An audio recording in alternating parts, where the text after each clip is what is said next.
What's up, guys? Welcome back to my channel. So I'm here today to talk about The Real Housewives of Potomac, Season 7, Episode 17, a grand finale. So be sure to like, comment, subscribe, and before we get into the episode, we have to talk about last night's episode of Watch What Happens Live. So I'm sure you've already heard by now, it came out that before Season 7 filmed, Robyn, found some information out about Juan, that he was, communicating with another woman. Robyn was adamant, though, that, they weren't dating as the rumor said, because the rumor going around on TikTok that Juan was dating another woman, for a year during COVID. But Robyn was like, no, he was just communicating with her. They never dated. And she said the only time they met up in person was when Juan went to go, pay for her hotel because the bitch, lost her wallet, allegedly.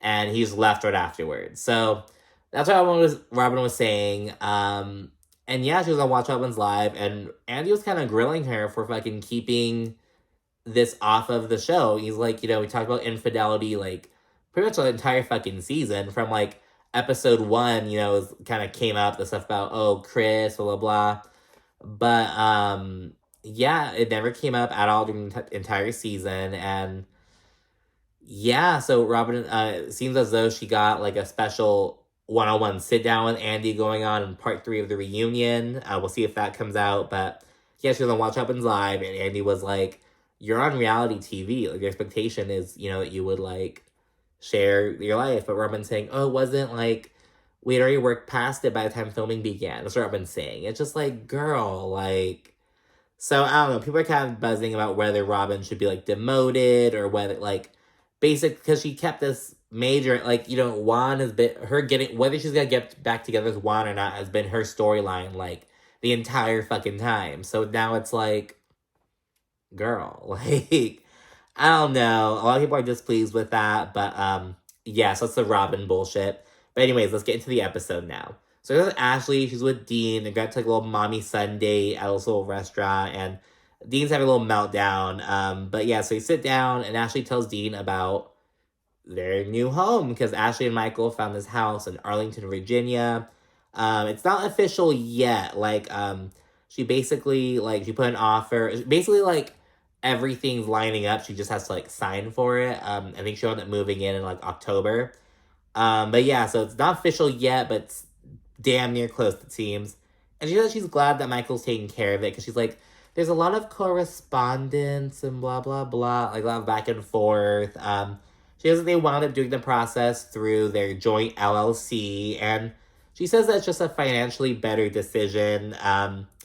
Although she says that, she and Michael, they haven't really discussed who's gonna be responsible for the mortgage, because it's $13,000 a month, so Ashley's kind of I don't know if Michael's gonna take care of all of it. I don't know if it's gonna be 50-50. I'm not sure, but Ashley says she sounds very unsure, and she's like, oh, I think it's pretty much agreed upon that it's gonna be Ashley's home that she lives in with the kids, but Michael's name may be on it. But she sounds very unsure. We found out the fucking reunion. I found a little trailer that the prenup didn't I think it didn't go well for Ashley or whatever, and just girl, this is why she's coming so hard for fucking Candiace and Chris, because she's, I don't know, girl, Ashley has her own, bitch, you have your own shit to worry about. Now she's so giddy to fucking cause all this drama because she doesn't have the balls to deal with the drama in her own relationship, Oh, and before I move on, though, I have to also mention that there was a scene in the trailer where Uncle Lump, went in on Ashley, because Ashley was like,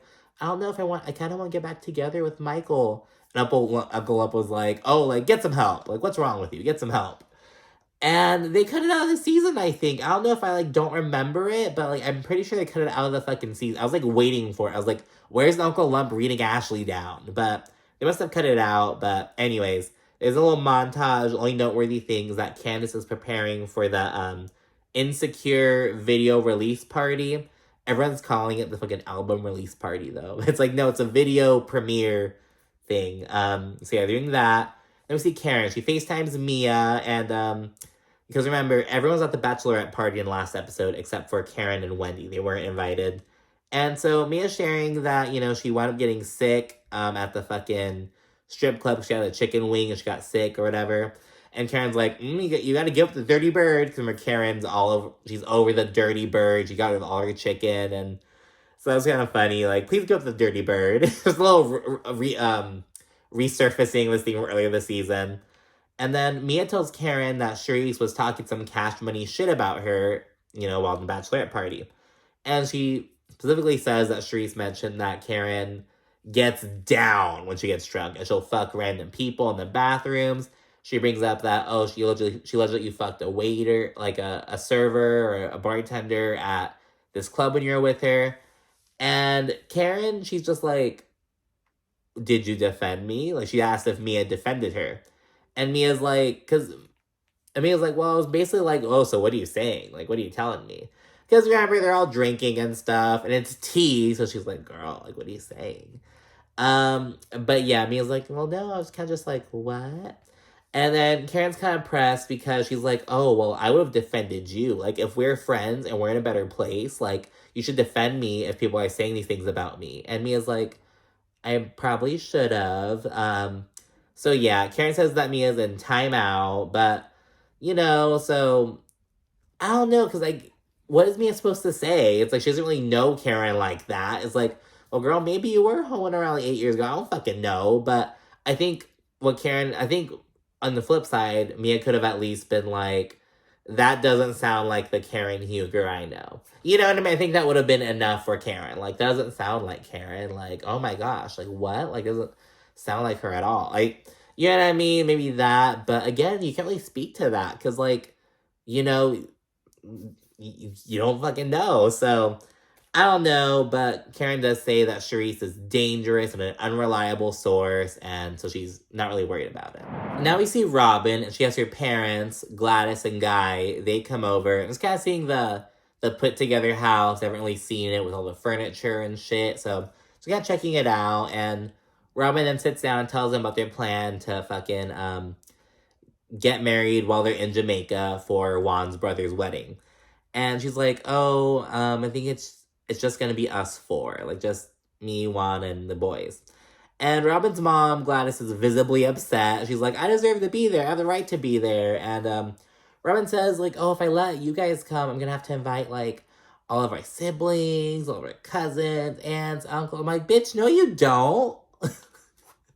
It's very understandable to, like, have it just be, like, the immediate family, you know what I mean? Like, I don't know. It's like, girl, like, stop making excuses. Robyn is such a pussy. Like, she acts all big about it. She doesn't know how to fucking, like, she's a liar. Like, she just doesn't know how to fucking, like, I don't know. It's like, girl, just fucking say, like, you want to be, I don't know. But, yeah, and Gladys, she's like, I understand, but I don't, like your decision. And Robyn talks about how, Gladys and Guy have been so supportive of she and Juan. They've known Juan since he was, like, 16 or whatever. They have looked at him as, like, a son for a bit. And it's like, I think they're too... It's like, you can have love for Juan as a person. You can, like, be like, you can, see, like, is this kid who lost both of his parents at a young age, blah, blah, blah. Like, it's just lost. And you can have love for him like that and still recognize that he's a piece of shit partner. You know what I mean? Like, I don't know. It's like, they weren't even like, girl, like, I don't know. I'm just like, I'm really curious to know, like, maybe they had a serious sit down with Juan after the cheating thing. I don't fucking know. But I think they seem a little bit too, like, cool with it. I don't know. And I know that there's nothing they can do, but they can at least do a little shade, like, girl, like, if this is what you want to do, like, do, you know what I mean? Not even anything like that. They were just totally fine with it. It's like, oh my gosh. But, so yeah, in spite of how supportive the parents are, though, Robyn is standing firm in her decision.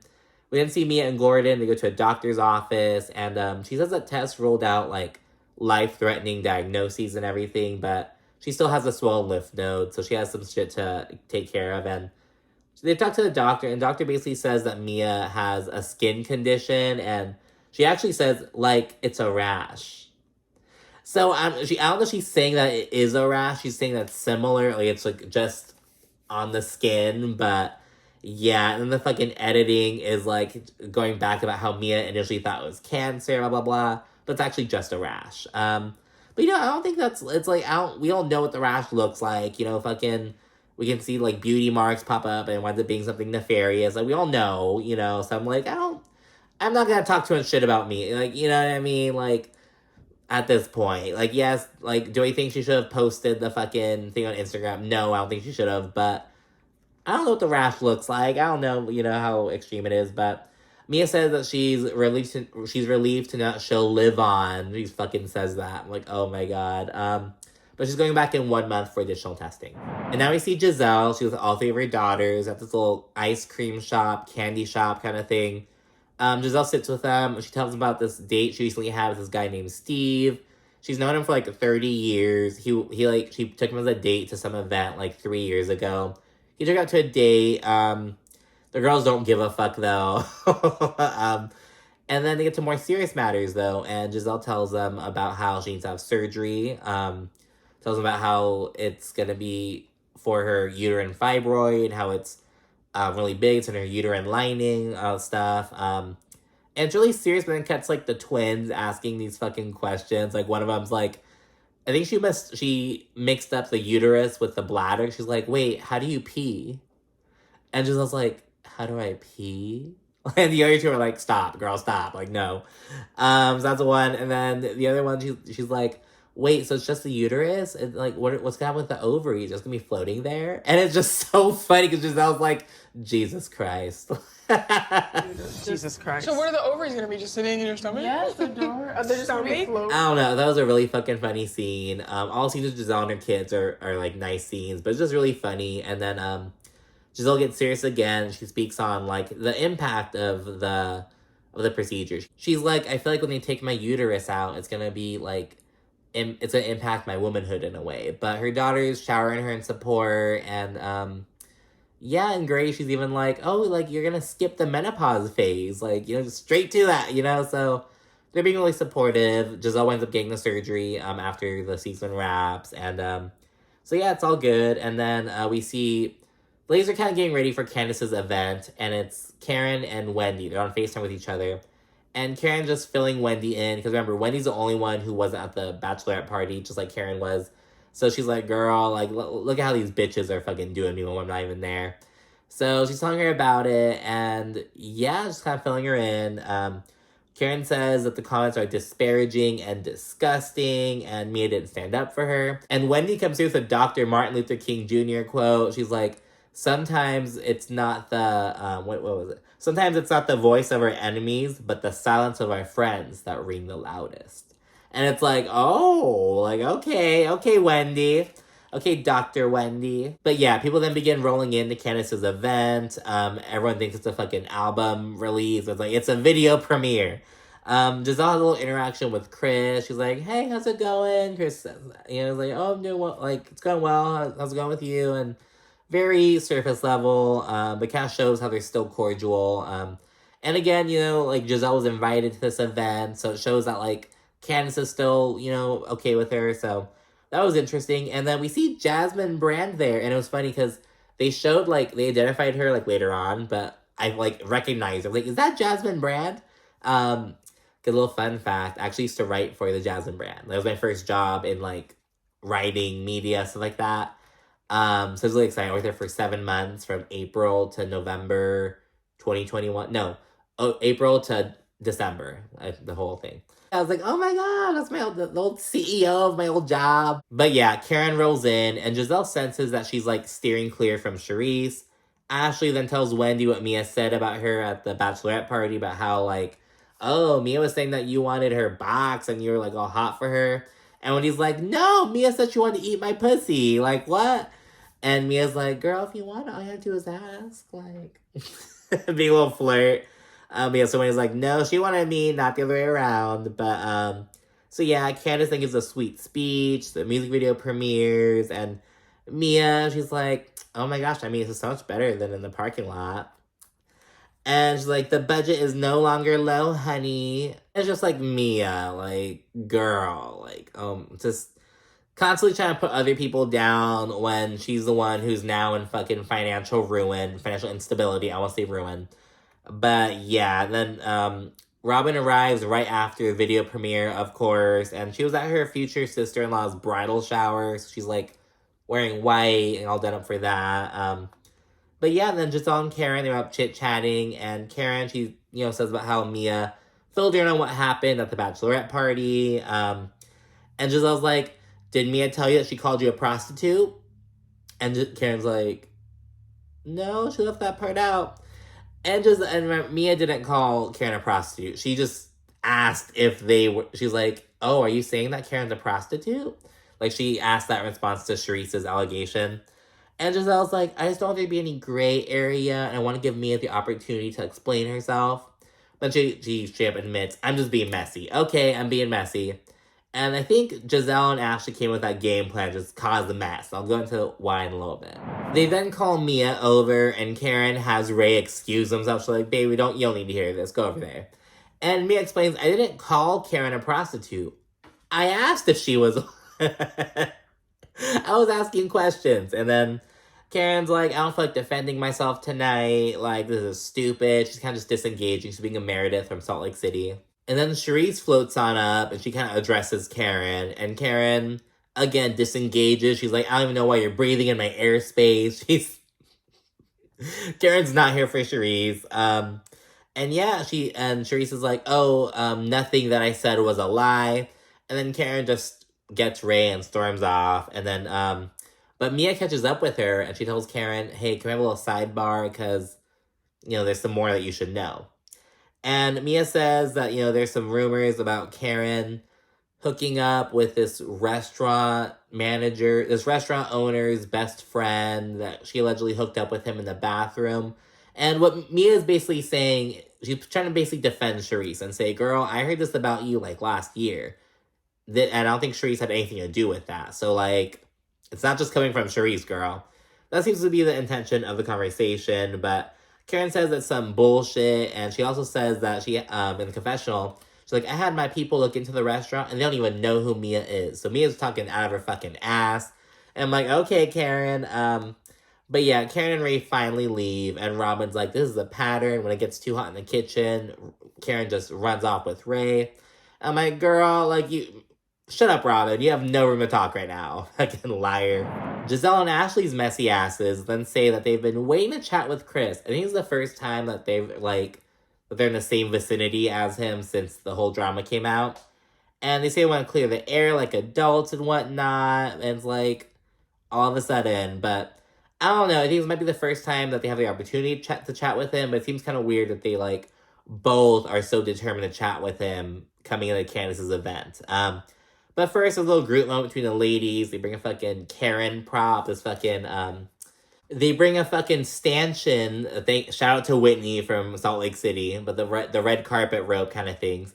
They bring a stanchion and put a fucking flower in it. Like, it's Karen. So I have a little group moment with them and whatnot. And then Ashley and Gizelle both go up to Candiace and say, hey, we want to chat with Chris.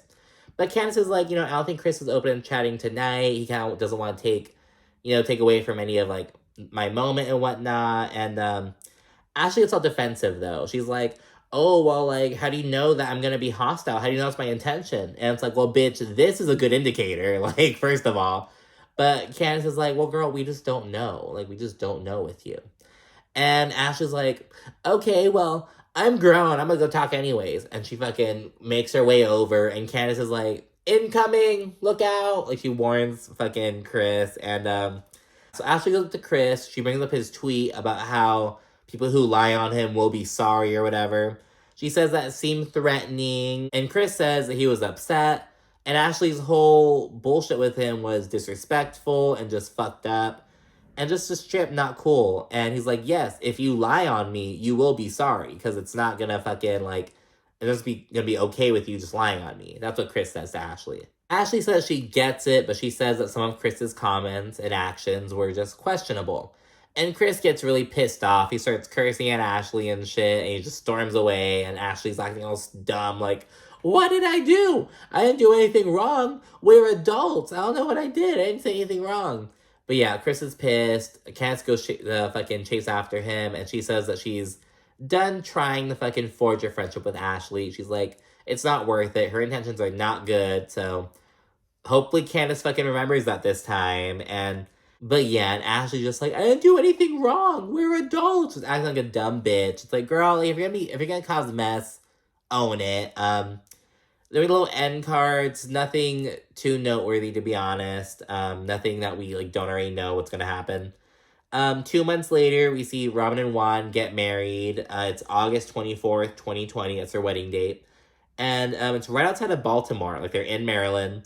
And they said Jamaica just didn't feel right. And she's like, and just, ditching those plans, she says that that's the benefit of having, planning a small wedding. She's like, I'd have to, disinvite all kinds of people, like, make all this announcement. She's like, so it worked out. I'm like, girl, shut up. So yeah, she's there, her parents are there and everything. They have an actual little wedding ceremony. There's a little montage of Robyn and Juan's journey over the years, all that bullshit. The wedding, Robyn's like, talk all this shit you want, haters. Then we see the final card. It's talking about Juan's inappropriate communications with a woman and how they're working past that. And it's like, okay, girl. So that's the season finale of season 7 of The Real Housewives of Potomac. Next, we have the reunion. It's a 3-parter, and I'm excited for it. So thank you so much for watching. Be sure to like, comment, subscribe, and stay tuned for more. Thanks again. Bye.